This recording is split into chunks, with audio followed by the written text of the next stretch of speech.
Chapter 40. General de Valois' headquarters were situated within the ruins of the fortified ancient Roman barracks of the old emperor's personal brigade, the Praetorian Guard. It was located in the 18th Rione, on the northeastern edge of Rome, which was now outside the shrunken city Rome had become.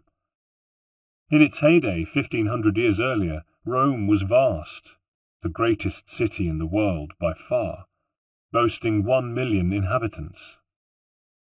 Ezio and his troop had caught up with Bartolomeo on the road, and now they were gathered together on a small rise near the French base camp. They'd attempted an attack, but their bullets had bounced uselessly off the strong modern walls de Valois had built on top of the old ones. Now they had moved out of range of the responding hail of gunfire that had been the French response to their foray. All Bartolomeo could do was hurl imprecations at his enemies. "You cowards! What? Steal a man's wife and then go and hide inside a fortress? Ha! Nothing hangs between your thighs. Do you hear me? Nothing! Vous n'avez même pas un cuit entre vous deux. There! That good enough French for you, you bastardi? In fact, I don't think you have any balls at all." The French fired a cannon. They were within range of that, and the shot hammered into the ground a few feet from where they were standing. "Listen, Barto," said Ezio. "Calm down. You'll be no good to her dead. Let's regroup, then we'll storm the gates just like we did at the Arsenale that time in Venice when we were chasing down Silvio Barbarigo." "It won't work," said Bartolomeo glumly. "The entrance is thicker with Frenchmen than the streets of Paris." "Then we'll climb the battlements." "They can't be scaled. And even if you could, you'd be so outnumbered even you wouldn't be able to hold out." He brooded. "Pantasilea would know what to do." He brooded some more, and Ezio could see that his friend was becoming positively despondent. "Maybe this is the end," he continued gloomily. "I'll just have to do what he says. Enter their camp at dawn, bearing propitiatory gifts, and just hope the sod spares her life. Wretched coward!" Ezio had been thinking, and now he snapped his fingers excitedly. "Perché non ci ho pensato prima? Why didn't I think of it before?" "What? Did I say something?" Ezio's eyes were shining. "Back to your barracks." "What?"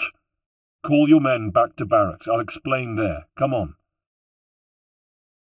"This had better be good," said Bartolomeo, giving his men the order. "Fall back!" It was night by the time they got back.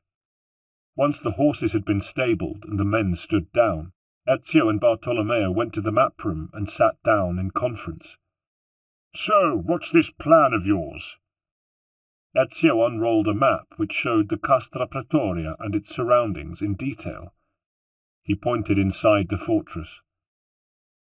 "Once inside, your men can overpower the camp's patrols. Am I correct?" "Yes, but especially if they are taken completely by surprise." "Ma certo. The element of surprise is always—" "Then we need to get hold of a lot of French uniforms and their armour, fast. At dawn we'll walk right in, bold as brass. But there's no time to lose." Comprehension dawned on Bartolomeo's rugged face. Comprehension and hope. "Ha! You crafty old scoundrel! Ezio Auditore, you truly are a man after my own heart, and thinking worthy of my Pantasilea herself. Magnifico! Give me a few men. I'm going to make a sortie to their tower now. Get in and fetch what we need." "I'll give you all the men you need. They can strip the uniforms from the dead French troops." "Good." "And Ezio." "Yes." "Be sure to kill them as cleanly as possible. We don't want uniforms covered in blood." "They won't feel a thing," said Ezio. "Trust me." As Bartolomeo was detailing men for the job in hand, Ezio collected his saddlebag, and from it selected the poison blade. They rode silently up to the Borgia Tower, which the French commanded, their horses' hooves muffled with sacking. Dismounting a short way off, Ezio bade his men wait, while he scaled the outer wall with the skill of a denizen of the distant Alps and the grace and cunning of a cat. A scratch from the poison blade was enough to kill, and the overconfident French had not posted many guards. Those that there were he took completely unawares, and they were dead before they even knew what had happened to them. Once the guards were out of the way, Ezio opened the main gate, which groaned on its hinges, making Ezio's heart race. He paused to listen, but the garrison slept on. Without a sound, his men ran into the tower, entered the garrison, and overcame its inmates with barely a struggle. Collecting the uniforms took a little longer, but within an hour they were back at the barracks. Mission accomplished. "Bit of blood on this one," grumbled Bartolomeo, sifting through their booty. He was the exception, as he was the only man who was truly on his toes. "I had to finish him the conventional way, with my sword," said Ezio, as the men detailed for the operation ahead changed into the French uniform. Bartolomeo said, "Well, you'd better bring me a suit of their perverted mail, too." "You're not wearing one," said Ezio, as he put on a French lieutenant's uniforms. "What?" "Of course you aren't. The plan is that you gave yourself up to us. We are a French patrol bringing you to the Général Duc de Valois." "Of course." Bartolomeo thought hard. "Then what?" "Barto, you can't have been paying attention. Then your men attack, on my signal." "Bene," Bartolomeo beamed. "Get a move on," he said to those of his men who hadn't yet finished dressing. "I can smell the dawn already, and it's a long ride." The men rode hard through the night, but left their horses at a little distance from the French HQ, in the charge of their squires. Before leaving them, Ezio first checked Leonardo's little codex pistol. The design had been improved so he could fire more than one shot before reloading, and discreetly strapped it to his arm. He and his group of French soldiers then proceeded on foot in the direction of Castra Pretoria. "De Valois thinks Cesare will allow the French to rule Italy," explained Bartolomeo as he and Ezio marched side by side. Ezio was playing the part of the senior officer of the patrol, and would hand Bartolomeo over himself. "Silly fool! He's so blinded by the trickle of royalty in his blood that he can't see the plan of the battlefield. Blasted little inbred runt that he is!" He paused. "But you know and I know that, whatever the French may think, Cesare intends to be the first king of a united Italy." "Unless we stop him." "Yes," Bartolomeo reflected. "You know, brilliant though your plan is, personally I don't like using this kind of trick. I believe in a fair fight, and may the best man win." "Cesare and de Valois may have different styles, Barto, but they both fight dirty, and we have no choice but to fight fire with fire." "There will come a day when men no longer cheat each other, and on that day we shall see what mankind is truly capable of," he quoted. "I've heard that somewhere before." "You should have. It's something your father wrote." "Psst." They had drawn close to the French encampment, and up ahead Ezio could see figures moving about. French perimeter guards. "What'll we do?" asked Bartolomeo, sotto voce. "I'll kill them. There aren't many of them. But we must do it noiselessly and without fuss." "Got enough poison left in that gadget of yours?" "This lot are alert, and they're quite widely spaced apart. If I kill one and I'm noticed, I may not be able to prevent some getting back and raising the alarm." "Why kill them at all? We're in French uniforms." Well, you lot are. They'll ask questions. If we make an entrance with you in chains... Chains? Shh!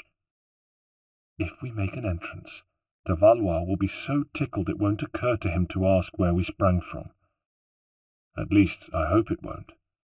That chicken brain? No worries. But how are we going to get rid of them? We can hardly shoot them. The gunfire would be as good as a fanfare. I'm going to shoot them with this, said Ezio, producing Leonardo's compact quick-load crossbow. I've counted. There are 5 of them, and I have 6 bolts. The light's still a bit dim for me to aim properly from here, so I'll have to get a bit closer. Just you hang on here with the rest. Ezio slipped forward until he was within 20 paces of the nearest French sentry. Cranking back the string, he placed the first bolt in the groove and, lifting the tiller to his shoulder, took a quick bead on the man's breast and fired. There was a muted snap and a hiss, and the man toppled to the ground instantly, like a puppet whose strings had been cut. Ezio was already on his way through the bracken to his next victim. The twang of the crossbow was barely audible. The small bolt hit the man's throat, and he made a strangulated gargling sound before his knees gave way beneath him. 5 minutes later, it was all over. Ezio had used all 6 bolts, since he'd missed on the first shot at his last man, causing him to lose his resolve momentarily, but he'd reloaded and fired successfully before the soldier had had time to react to the strange, dull noise he'd heard. He had no more ammunition for the bow now, but he gave silent thanks to Leonardo. He knew this weapon would prove more than useful on another occasion. Ezio quietly hauled the fallen French soldiers to some sparse cover, hoping it would be enough to hide them from anyone who happened to pass by. As he did so, he retrieved the used bolts for another time, recalling Leonardo's advice, then, stowing the crossbow, made his way back to Bartolomeo. "All done?" the big man asked him. "All done." "Valois next," Bartolomeo vowed. "I'll make him squeal like a stuck pig." The sky was lightening, and dawn, clad in a russet mantle, was walking over the dew on the distant hills to the east. "We'd better get going," said Bartolomeo. "Come on then," replied Ezio, clapping manacles on his wrists before he could object. "Don't worry, they're spring-loaded fakes. Just make a sudden tight fist and they'll drop off, but for God's sake wait for my signal. And by the way, the guard, just to your left, will stay close to you. He's got Bianca under his cloak. All you have to do is reach across and—" Ezio's voice took on a warning note. "But only at my signal." "Aye, aye, sir," smiled Bartolomeo. At the head of his men, Bartolomeo 2 paces behind him with a special escort of 4, Ezio marched boldly in the direction of the main gate of the French headquarters. The rising sun glittered on their chainmail and breastplates. "Halt là!" ordered a sergeant commander at the gate, who was backed up by a dozen heavily armed sentries.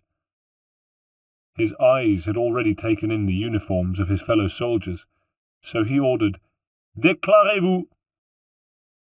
"Je suis le lieutenant Guillemot, et je mène le général d'Alviano ici présent à son Excellence le Duc Général Monsieur de Valois.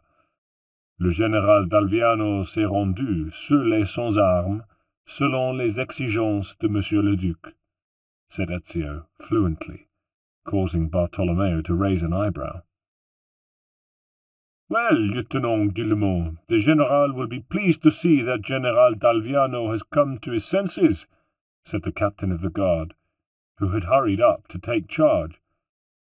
"But there's something, just a trace, about your accent, which I cannot place.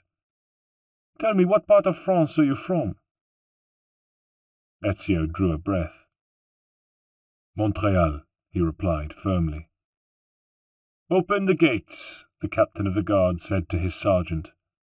"Open the gates," shouted the sergeant.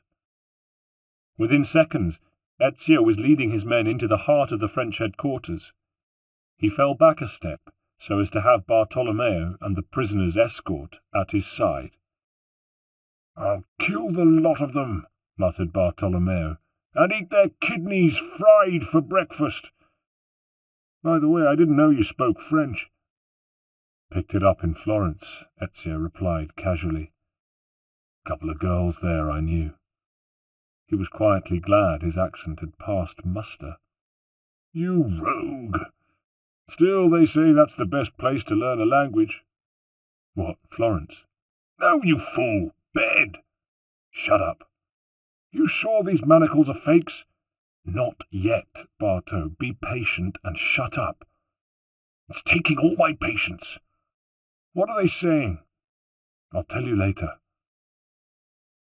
It was just as well that Bartolomeo's French was limited to a few words, thought Ezio, as he listened to the jibes being hurled at his friend. Chien d'Italien, Italian dog. Prosterne-toi devant tes supérieurs. Bow down before your betters. Regarde-le, comme il a honte de ce qu'il est devenu. Look at him, how ashamed of himself he is at his own downfall.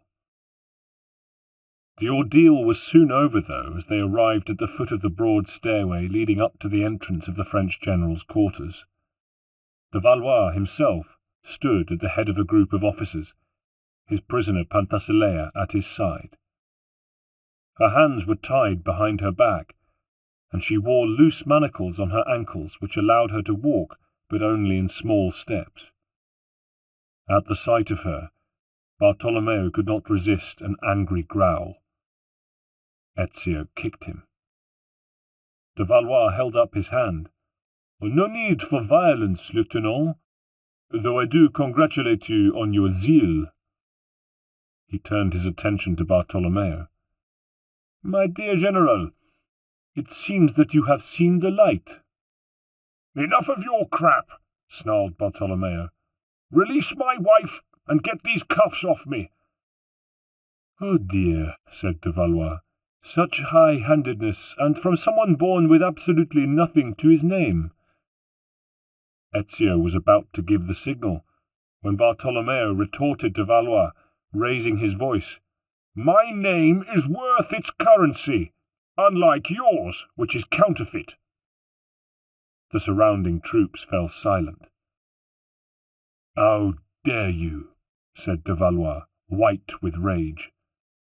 "You think that commanding an army in itself grants you status and nobility?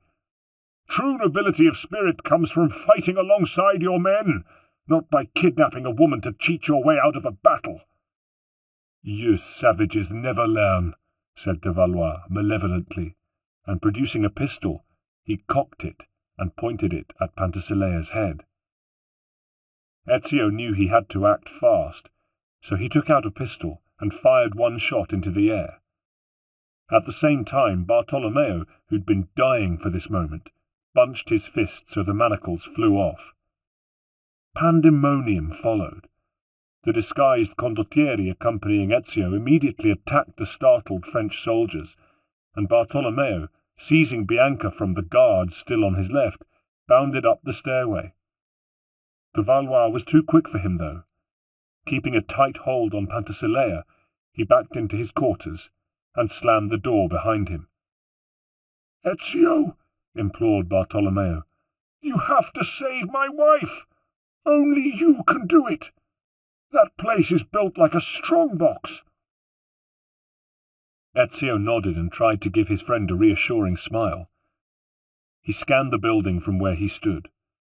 It wasn't large, but it was a strong new structure built by French military architects and designed to be impregnable. There was nothing for it but to try to gain entry from the rooftops, where no one would be expecting an assault and where, therefore, the weak points might be. Ezio leapt up the stairs and, taking advantage of the melee below, which was diverting everyone else's attention, he looked for a place to climb. Suddenly, a dozen Frenchmen started after him, keen swords flashing in the early morning sun. But in a flash Bartolomeo was standing between Ezio and them, flourishing Bianca menacingly.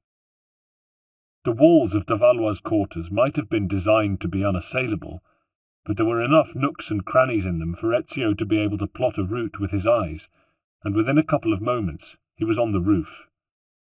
It was flat and made of wood overlaid with tile, and there were 5 French sentries stationed there, who challenged him as he sprang over the parapet, demanding a password. When he could not give one, they ran towards him, halberds lowered. It was lucky they weren't armed with muskets or pistols. Ezio shot the first one, then drew his sword and gave battle to the other 4.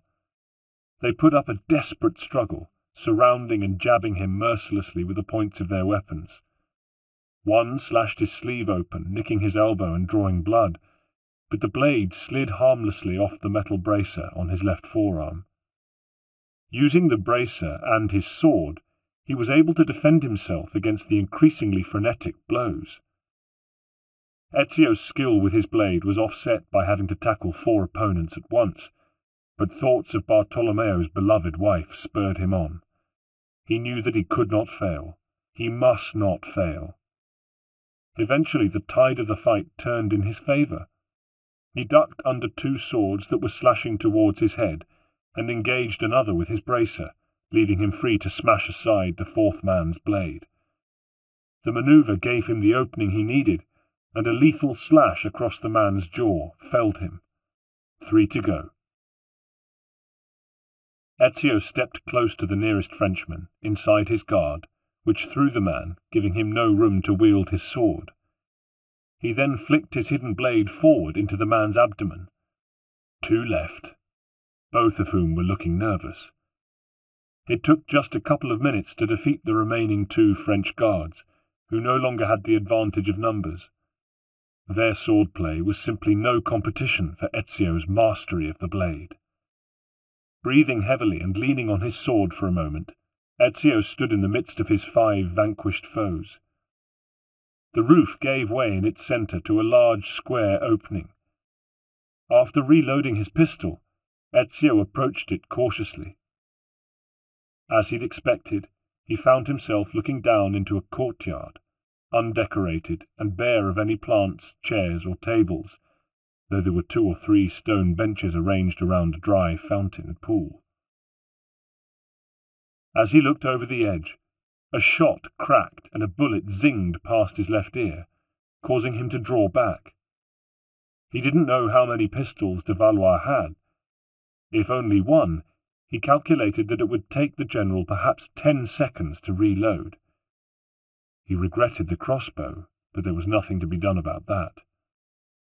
Tucked into the back of his belt were 5 of the poisoned darts, but he'd have to be fairly close range to use them, and he didn't want to do anything to endanger Penthesilea. "Don't come any nearer," yelled de Valois from below. "I'll kill her if you do."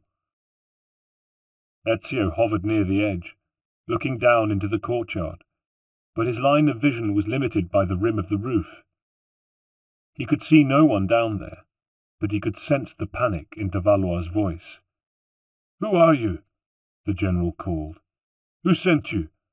Rodrigo? Tell him it was all Cesare's plan." "You'd better tell me all you know if you want to get back to Burgundy in one piece." "If I tell you, will you let me go?" "We'll see. The woman must not be harmed. Come out where I can see you," commanded Ezio. Below him, de Valois stepped warily out from the colonnade that surrounded the courtyard and took up position near the dry fountain. Penthesilea's hands were tied behind her back, and he held her by a bridle, which was attached to a halter round her neck. She had been crying, Ezio could see, but she was silent now, and tried to keep her head held high. The look she gave de Valois was so withering that, had it been a weapon, it would have eclipsed all the Codex armaments combined.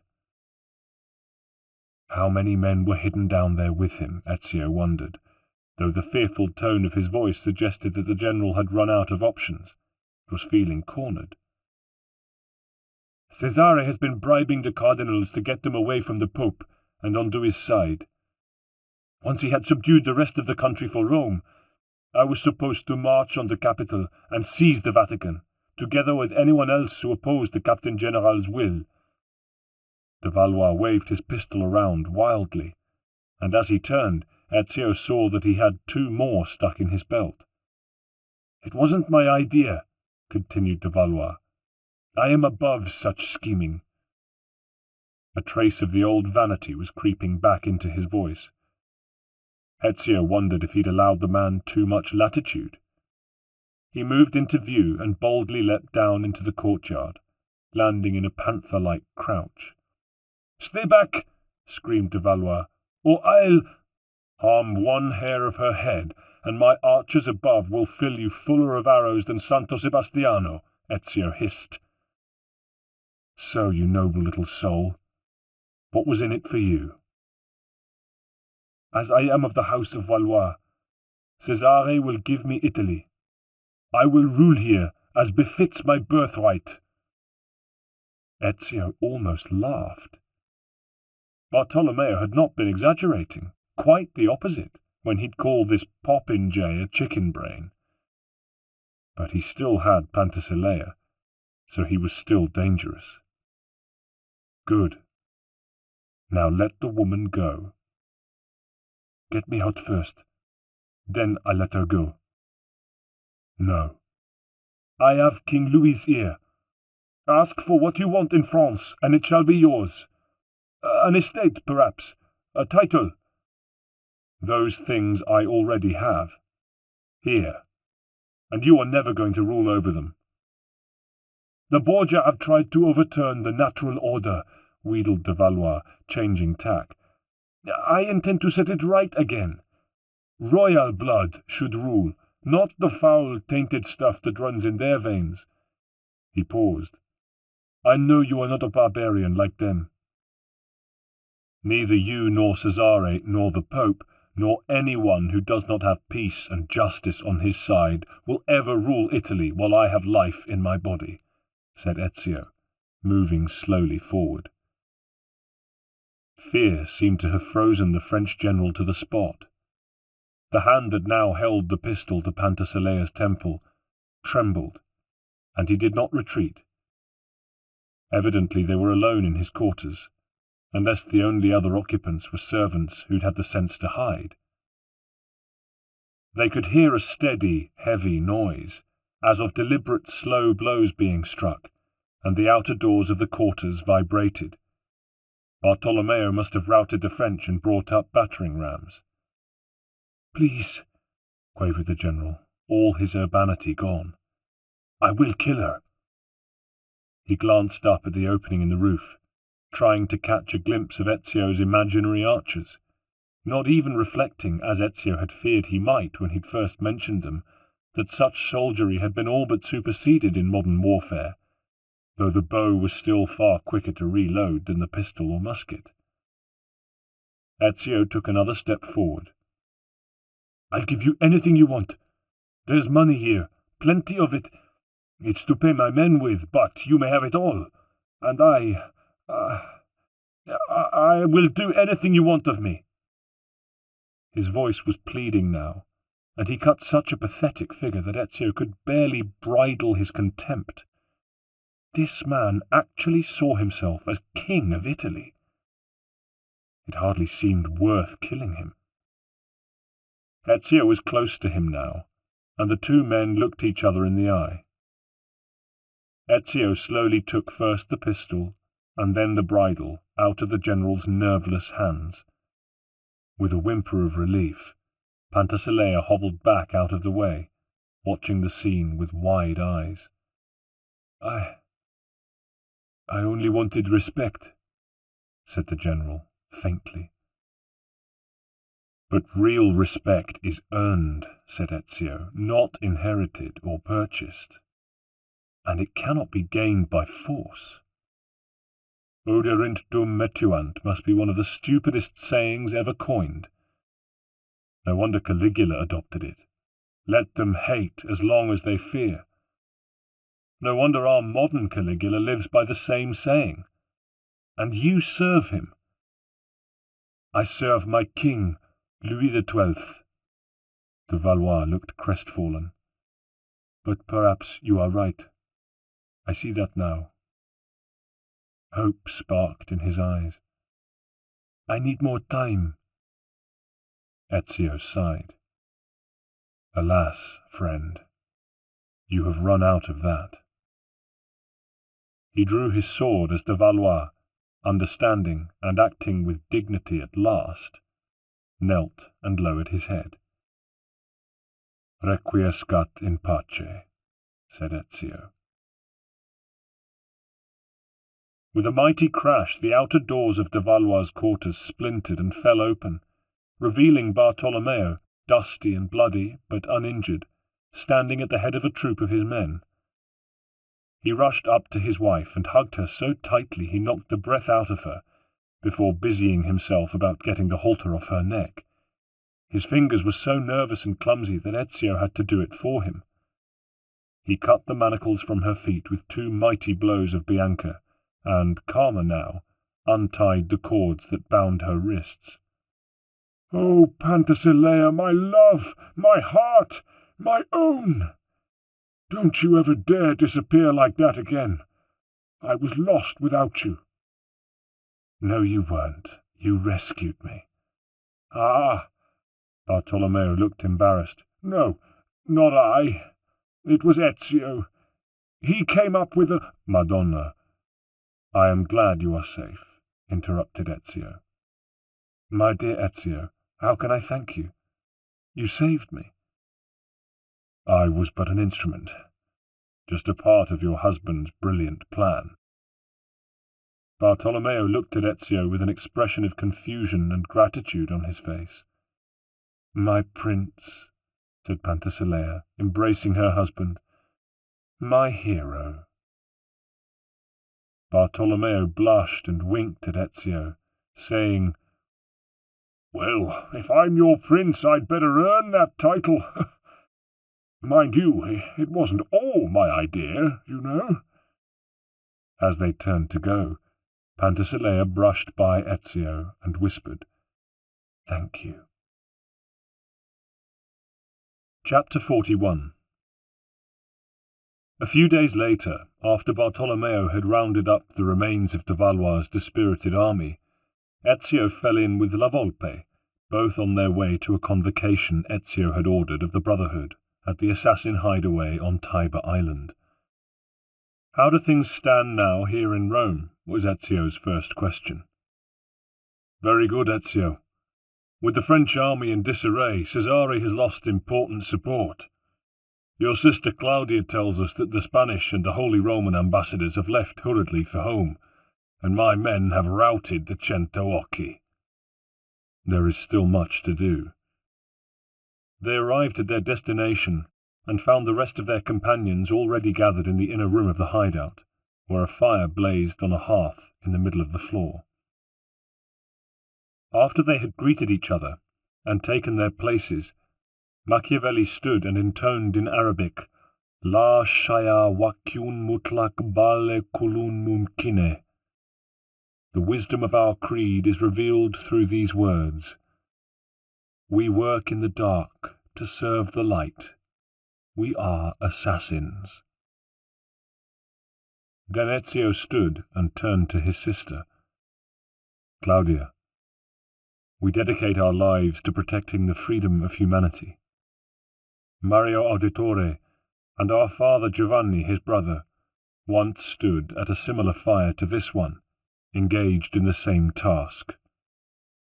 Now, I offer the choice to you of joining us." He extended his hand, and she placed hers in his. Machiavelli withdrew from the fire the familiar branding iron ending in 2 small semicircles, like the letter C, which could be brought together by means of a lever in the handle. "Everything is permitted. Nothing is true," he said gravely. The others, Bartolomeo, La Volpe, and Ezio, repeated the words after him.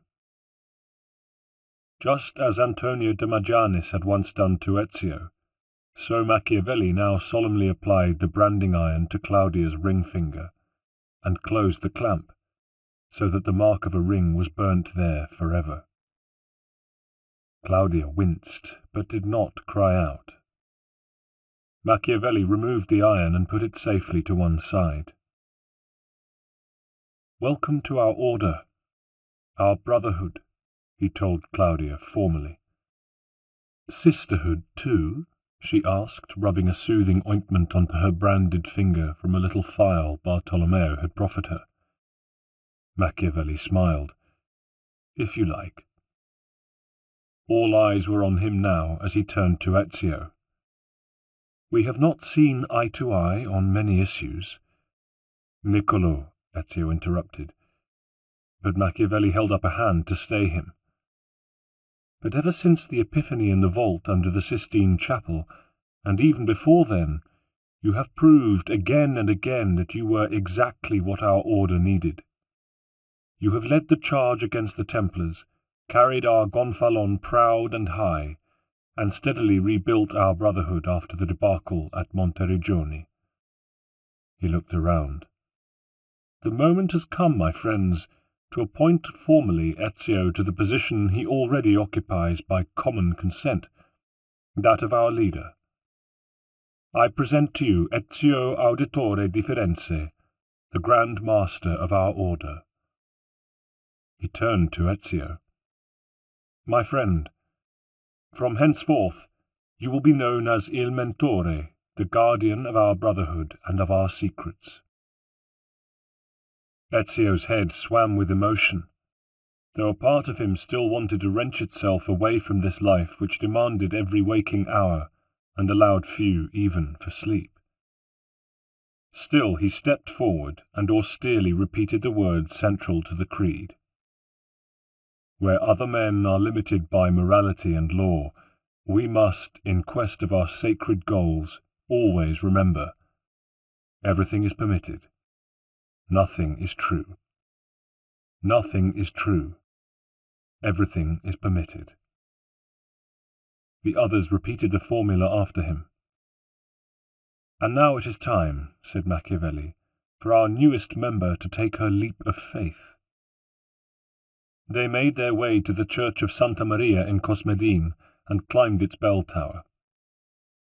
Carefully guided by Bartolomeo and La Volpe, Claudia fearlessly threw herself into the void just as the golden orb of the sun broke free of the eastern horizon, catching the folds in her silver dress in its light and turning them golden too. Ezio watched her land safely and walk with Bartolomeo and La Volpe in the direction of a nearby colonnade. Now Machiavelli and Ezio were left alone. Just as Machiavelli was about to make his leap, Ezio stopped him. "Why the sudden change of heart, Niccolo?" Machiavelli smiled.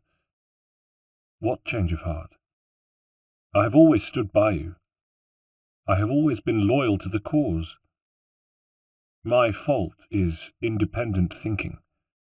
That is what caused the doubts in your mind, and in Gilberto's. Now we are free of all that unpleasantness. I never sought the leadership. I am more of an observer. Now let us take our leap of faith together, as friends and fellow warriors of the creed." Machiavelli held out his hand and, smiling, Ezio took it firmly in his grasp. Then they threw themselves off the roof of the campanile together. Scarcely had they landed and rejoined their companions than a courier rode up. Breathless, he announced, "Maestro Machiavelli, Cesare has returned to Rome alone from his latest foray in the Romagna. He rides for the Castel Sant'Angelo." "Grazie, Alberto," said Machiavelli, as the courier wheeled his horse round and sped back the way he had come. "Well?" Ezio asked him. Machiavelli showed his palms. "The decision is yours, not mine." "Niccolo, you had better not stop telling me what you think." I now seek the opinion of my most trusted adviser. Machiavelli smiled. In this case you know my opinion already. It hasn't changed. The Borgia must be eradicated. Go and kill them, Mentore. Finish the job you have started. Good advice. I know. Machiavelli looked at him appraisingly. What is it? Ezio asked. I had been thinking of writing a book about Cesare's methods. Now I think I will balance it with an examination of yours. If you're writing a book about me, said Ezio, better make it a short one. Chapter 42. Ezio arrived at the Castel Sant'Angelo to find that a crowd had gathered on the opposite bank of the Tiber.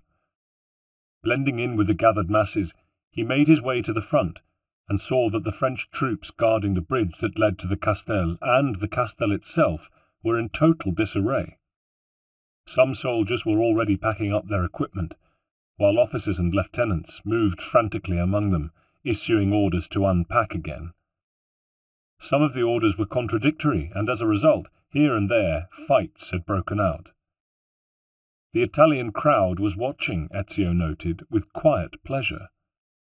Though he carried his own clothes in a satchel slung over his shoulder, Ezio had taken the precaution of once more donning the French uniform he had worn in the attack on Castra Pretoria, and he now shed the cloak he'd been wearing to cover it, and walked quickly onto the bridge. No one paid him any attention, but as he passed among the French troops, he gleaned useful snippets of conversation. When are we expecting the attack from Dalviano and his mercenaries? They say he's on his way now. Then why are we packing? Are we retreating? I hope so. Tout cela, c'est rien qu'un tas de merde. A private spotted Ezio. Sir, what are our orders? I'm on my way to see, replied Ezio. Sir! What is it? Who's in charge now, sir, now that General de Valois is dead? No doubt the king is sending a replacement. Is it true, sir, that he died valorously in battle? Ezio smiled to himself. Of course it's true, at the head of his men. He moved on towards the Castel itself. Once inside, he found his way up to the ramparts, and from his vantage point looked down to the courtyard, where he spotted Cesare talking to a captain of the papal guard, who was posted at the door of the inner citadel. I need to see the Pope, Cesare said urgently. I need to see my father now. Of course, Your Grace. You will find His Holiness in his private apartments at the top of the Castel. Then get out of my way, you fool! Cesare thrust past the hapless captain, as the latter gave hasty orders for a wicket gate in the main door to be opened to admit him. Ezio watched for a moment, then made his way around the circumference of the Castel until he came to the place where the secret gate was located. He dropped to the ground and let himself through with Pietro's key. Once inside, he looked around warily. Then, seeing no one, he dived down a stairway in the direction of the cells from which he'd rescued Caterina Sforza. Finding a quiet spot, he swiftly shed the French lieutenant's uniform and changed back into his own clothes, which were designed for the work he had to do. He checked his weapons quickly, strapping on the bracer and the poison blade, and checking that he had a supply of poison darts safely stowed in his belt. Then, hugging the walls, he made off in the direction of the stairway that led to the top of the Castel. The way was guarded, and he had to send 3 soldiers to their maker before he could proceed. At last he arrived at the garden where he had watched Lucrezia and her lover keep their tryst. In daylight, he could see that her apartments were part of a complex. Larger and even grander ones stood beyond, and he guessed these to be the Pope's. But as he was making off in that direction, he was interrupted by a conversation coming from within Lucrezia's rooms. He made his way stealthily to the open window, where the voices were coming from, and listened. He could just see Lucrezia, apparently none the worse for wear after her ordeal in the cells, talking to the same attendant he'd seen her entrust with the information about her affair with Pietro, which he had passed on to her jealous brother, with evident success, to judge by Cesare's fast return to Rome. "I don't understand it," Lucrezia was saying irritably. "I ordered a fresh batch of Cantarella only last night. Tofana was to have delivered it to me personally by noon. Did you see her? What's going on?"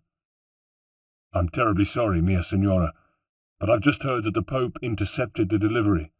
He's taken it all for himself." "That old bastard! Where is he?" "In his rooms. Madonna, there's a meeting." "A meeting? With whom?" The attendant hesitated. "With Cesare, Madonna."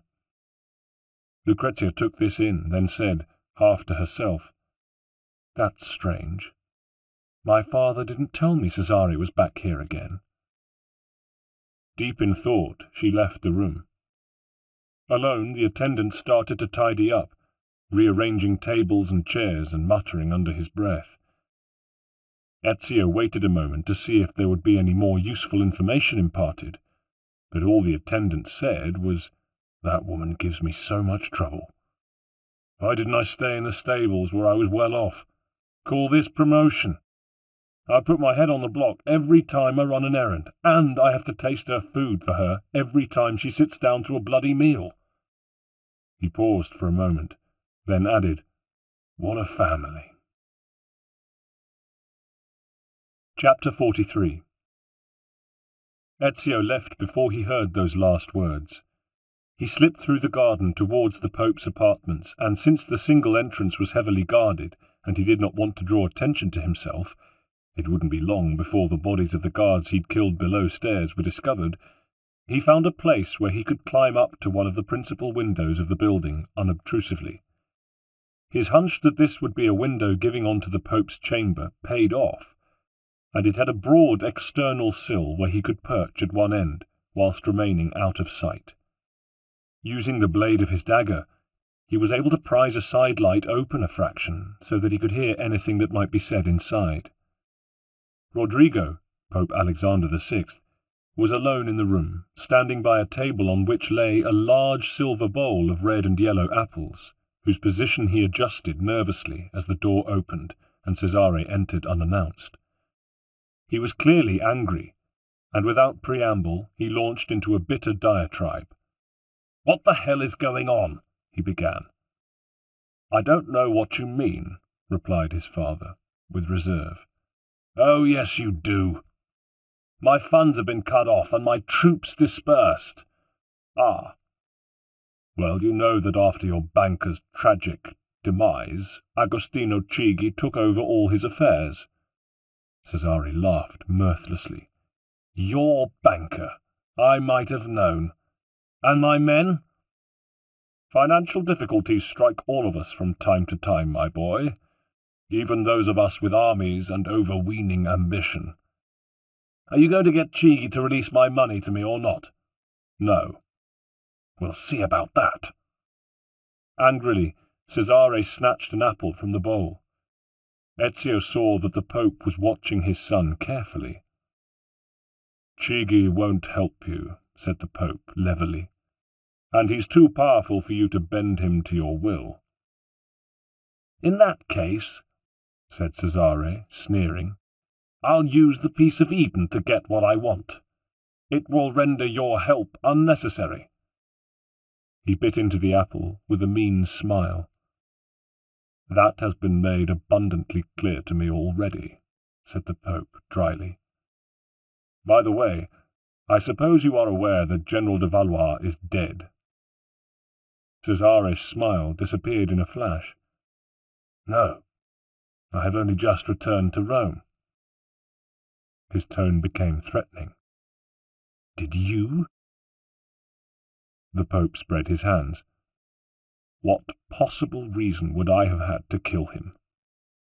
Or was he plotting against me, perhaps, with my own dear, brilliant, treacherous Captain General?" Cesare took another bite of the apple. "I do not have to stand for this," he snarled as he chewed. "If you must know, the assassins murdered him." Cesare swallowed, his eyes wide. Then his face went dark with fury. "Why did you not stop them?" "As if I could. It was your decision to attack Monteriggioni, not mine. It's high time you took responsibility for your misdeeds, if it's not too late." "My actions, you mean," replied Cesare proudly, "despite the constant interference of failures like you." The younger man turned to go, but the Pope hurried round the table to block his way to the door. "You're not going anywhere," Rodrigo growled. "And you are deluded. I have the peace of Eden." "Liar! Get out of my way, you old fool!" The Pope shook his head sadly. "I gave you everything I could, and yet it was never enough." At that instant, Ezio saw Lucrezia burst into the room, her eyes wild. "Cesare!" she shrieked. "Be careful! He intends to poison you!" Cesare froze. He looked at the apple in his hand, spitting out the chunk he had just bitten, his face a mask. Rodrigo's own expression changed from one of triumph to one of fear. He backed away from his son, putting the table between them. "Poison me?" said Cesare, his eyes boring into his father's. "You would not listen to reason," stammered the Pope. Cesare smiled as he advanced very deliberately on Rodrigo, saying, "Father, dear father, do you not see? I control everything, all of it. If I want to live, despite your efforts, I shall live. And if there is anything I want, I take it." He came close to the Pope and seized him by the collar, raising the poisoned apple in his hand. "For example, if I want you to die, you die." Pulling his father close, he shoved the apple into his open mouth before he had time to close it, and grabbing him by the head and jaw, forced his lips together and held them shut. Rodrigo struggled and choked on the apple, unable to breathe. He fell to the floor in agony, and his two children coldly watched him die. Cesare wasted no time and, kneeling, searched his dead father's robes. There was nothing. He stood and bore down on his sister, who shrank away from him. You must seek help. The poison is in you," she cried. "Not enough," he barked hoarsely. "Do you really think I'm such a fool as not to have taken a prophylactic antidote before coming here? I know what a devious old toad our father was, and how he would react if he thought for a moment that real power was slipping in my direction. Now, he said he had the peace of Eden. He was telling the truth." Cesare slapped her. "Why was I not told?" "You were away. He had it moved. He feared the assassins might—" Cesare slapped her again. "You plotted with him?" No, I thought he had sent messengers to tell you." "Liar!" "I am telling the truth. I really thought you knew, or at least had been informed of what he'd done." Cesare slapped her again, harder this time, so that she lost her balance and fell. "Cesare," she said as she struggled for breath, panic and fear in her eyes. "Are you mad? I am Lucrezia, your sister, your friend, your lover, your queen." Rising, she put her hands timidly to his cheeks to stroke them. But Cesare's response was to grab her round the throat and shake her as a terrier shakes a ferret. "You're nothing but a bitch." He brought his face close to hers, thrusting it at her aggressively. "Now tell me," he continued, his voice dangerously low, "where is it?" Disbelief showed in her voice when she replied, gagging as she struggled to speak. "You never loved me?" His response was to let go of her throat and hit her again, this time close to the eye with a closed fist. "Where is the apple?" "The apple!" he screamed. "Tell me!" She spat in his face, and he took her arm and threw her to the floor, kicking her hard as he repeated his question over and over again. Ezio tensed, forcing himself not to intervene. After all, he had to know the answer, though he was appalled at what he was witnessing. All right, she said at last in a broken voice. He pulled her to her feet, and she placed her lips close to his ear, whispering to Ezio's fury. Satisfied, Cesare pushed her away. "Smart decision, little sister." She tried to cling to him, but he pushed her away with a gesture of disgust and strode from the room. As soon as he had gone, Ezio smashed through the window and landed close to Lucrezia, who, the spirit drained from her, slumped against the wall. Ezio quickly knelt by Rodrigo's inert body and felt for a pulse. There was none.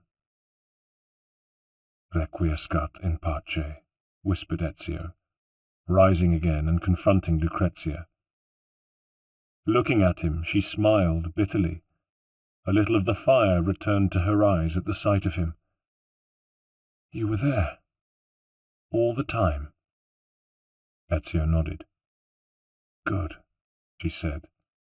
"I know where the bastard is going." "Tell me." "With pleasure. St. Peter's, the pavilion in the courtyard." "Thank you, Madonna." "Ezio." "Yes?" "Be careful." Chapter 44. Ezio raced along the Passetto di Borgo, which ran through the Rione of Borgo and connected the Castel Sant'Angelo with the Vatican. He wished he'd been able to bring some of his men with him, or that he'd had time to find a horse, but urgency lent his feet wings, and any guards he encountered were swiftly thrown aside in his headlong rush. Once in the Vatican, Ezio made his way to the pavilion in the courtyard where Lucrezia had indicated the apple would be.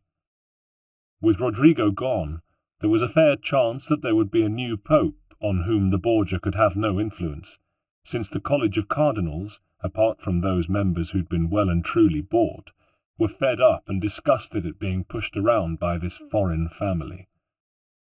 But for now Ezio had to stop Cesare before he could get hold of the apple and use its power, however dimly he might understand it, to regain all the ground he had lost. Now was the time to strike his enemy down for good. It was now or never. Ezio reached the courtyard, only to find it deserted. He noticed that at its centre there was, instead of a fountain, a large sandstone sculpture of a pine cone in a stone cup on a plinth. It stood perhaps 10 feet high. He scanned the rest of the sunlit courtyard, but it was bare, with a dusty white floor that burnt his eyes with its brightness. There wasn't even a colonnade, and the walls of the surrounding buildings had no decoration at all, though there were rows of narrow windows high up, and, at ground level, one plain door on each side, all of which were closed. It was an unusually austere place. He looked again at the pine cone and approached it. Looking closely, he could just discern a narrow gap between the dome of the cone and its body, running round the whole circumference. Climbing up the plinth, he found he was able to steady himself by gripping with his toes, and, holding on with one hand, he ran the other round the rim of the cone where the gap was, feeling carefully for any possible imperfection that might disclose a hidden trigger or button. There. He'd found it. Gently he pressed it, and the top of the cone sprang open on hitherto hidden bronze hinges, firmly screwed into the soft stone and strengthened with cement. In the centre of the hollow space that was now revealed, he saw a dark green leather bag. He fumbled at its drawstring with his hand, and the faint glow he saw within its depths confirmed his hopes. He had found the apple. His heart was in his mouth as he carefully lifted the bag free. He knew the Borgia, and there was no guarantee that it might not be booby-trapped, but he had to take that risk. Where the hell was Cesare? The man had had a good few minutes' start on him, and had doubtless ridden here on horseback. "I'll take that," cried a cold, cruel voice behind him. Bag in hand, Ezio dropped lightly to the ground and turned to confront Cesare, who had just burst through the southern wall door, followed by a troop of his personal guard who fanned out round the courtyard, surrounding Ezio. Of course, Ezio thought. He hadn't reckoned on competition, so had wasted time collecting backup. "Beat you to it," he taunted Cesare. "It won't do you any good, Ezio Auditore. You've been a thorn in my side too long. But it ends here. Now. My sword will take your life." He drew a modern schiavona with a basket hilt and took a step towards Ezio. But then, suddenly, he turned grey and clasped his stomach, dropping his sword as his knees buckled. Evidently it had not been a strong enough antidote, thought Ezio, breathing a sigh of relief. "Guards!" croaked Cesare, struggling to stay on his feet. There were 10 of them, 5 armed with muskets. Ezio ducked and dived as they fired at him, the balls from their muskets cannoning into the floor and walls as Ezio skittered to cover behind a pillar. Whisking out the poison darts from his belt, he sprang from his cover, drawing close enough to the musketeers to hurl the darts one by one. Cesare's men weren't expecting an assault, and looked at each other in surprise. Ezio threw his darts, and each one found its fatal mark. Within seconds, 3 guards were down, the poison in the darts quickly having mortal effect. One of the musketeers regained his composure for a moment, and hurled his weapon like a club, but Ezio ducked and the weapon went spiralling over his head. He quickly loosed the next 2 darts until the musketeers were all down. Ezio had no time to retrieve his darts, as Leonardo had suggested. The 5 swordsmen, after recovering from their initial shock, for they'd assumed that their comrades with guns would have made short work of the assassin, closed in quickly, wielding heavy falchions. Ezio almost danced among them as he avoided their clumsy blows. The swords were too heavy for fast work or much maneuverability, releasing the newly recrafted poison blade and drawing his dagger. Ezio knew he didn't have much time to engage the soldiers before Cesare made a move, so his fighting technique was more sparse and efficient than usual, preferring to lock his opponent's blade with his dagger and use the poison blade to finish the job. The first 2 fell without a whisper, at which point the remaining 3 decided to attack all at once. Ezio pulled back 5 quick paces and extended his dagger up full and high, charging forward at the nearest of the 3 oncoming guards. As he drew into range, Ezio skidded to his knees, sliding across the ground and under the blade of one baffled guard. The poisoned blade nicked the man's thigh as Ezio skidded past, barreling towards the remaining guards, while his dagger slashed at the tendons of their lower legs. Both men shrieked as Ezio's blade found its target, and the men fell, their legs useless. Cesare watched all this in quiet disbelief, and as Ezio careened towards the last 3 guards, Cesare decided not to wait for the outcome of the fight. He recovered himself enough to turn and flee. Hemmed in by the guards and unable to follow, Ezio watched him go out of the corner of his eye. No matter, though, for he still had the apple, and he remembered enough of its power, how could he forget, to use it after the melee was over to guide him back through the Vatican by a different route from that by which he'd come, reckoning as he did that Cesare would have wasted no time in securing the Passetto di Borgo. Glowing from within the leather bag, the apple indicated on its surface a way through the high painted halls and chambers of the offices of the Vatican towards the Sistine Chapel, and thence by a southward leading corridor into St. Peter's itself. Its power was such that passing monks and priests within the Vatican turned away from Ezio, avoiding him, and papal guards remained rigidly at their posts. Ezio wondered how soon news of the Pope's death would filter down through the hierarchy of the Vatican. The confusion that would follow in its wake would need a strong hand to control it, and he prayed that Cesare would not have the opportunity to take advantage of any uncertainty to stake his own claim, if not to the papacy, surely that was out of his reach, then to influencing the election in order to place a new pope, friendly to his ambitions, on St. Peter's throne. Passing young Michelangelo's brilliant new sculpture of the Pietà on his left, Ezio left the basilica and blended into the crowds milling about in the shabby old square that lay in front of the east entrance.